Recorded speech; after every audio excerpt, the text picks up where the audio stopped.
ఇప్పుడు అసలు వక్ఫ్ అంటే ఏమిటో చూద్దాం. వక్ఫ్ బోర్డు అనేది ఇస్లామిక్ సాంప్రదాయం ప్రకారం ముస్లిం సమాజం యొక్క ప్రయోజనం కోసం ఎవరో ఒక దాత తమ ఆస్తిని దానం చేయడం, ఇలా దానం చేసిన ఆస్తిని అల్లా పేరిట అంకితం చేసిందిగా భావిస్తారు. ఇలా ఒకసారి అంకితం చేయబడిన తర్వాత దీనిని అమ్మడం కానీ, ఇతరులకు బదిలీ చేయడం కానీ, ఏ విధంగానూ ఇతరులకు స్వాధీనపరచడం కానీ చేయడానికి వీలుండదు.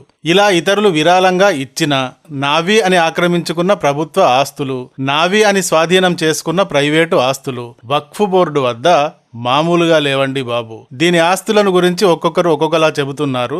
కానీ ఒక లెక్క ప్రకారం వక్ఫ్ బోర్డు 9 లక్షల ఎకరాల భూమిని నియంత్రిస్తోందట.